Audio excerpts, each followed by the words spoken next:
Bonjour, une petite réflexion à la veille de ce Shabbat Shuvah, surnommé au nom de la Haftara qui parle de la Teshuvah, et qui est le Shabbat entre Rosh Hashanah et Yom Kippourim, Yom Kippour. C'est un temps de tous les possibles. Toute l'année, nous nous plaignons.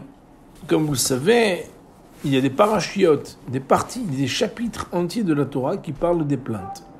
Ah, si j'avais pu, ah, si j'étais riche, ah, si j'avais les forces, ah, si j'avais la disponibilité, ah, si j'avais été à l'école juive quand j'étais petit, ah, si j'étais un peu plus motivé.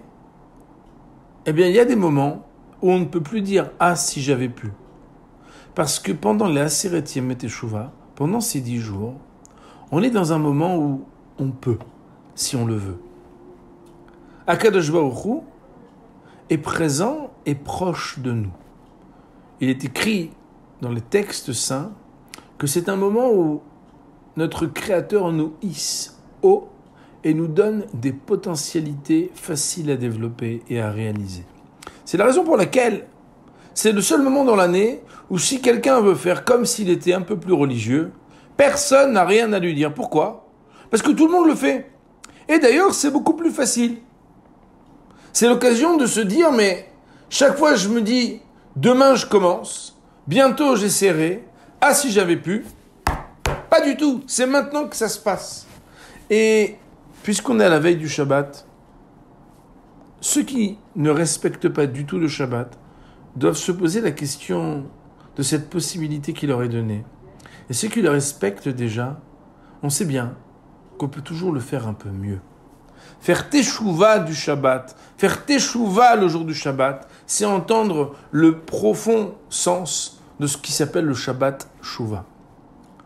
Le Shabbat nous connecte avec quelque chose de l'éternité, car il est au-delà du temps. Le Shabbat nous déconnecte de toute la connectivité du monde matériel.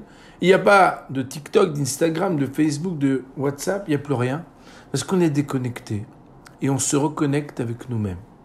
Le Shabbat est magique et il faut être capable de le saisir. Shabbat Shuvah, c'est l'occasion de faire mieux que jamais ce qu'on peut faire du Shabbat, un moment de délectation.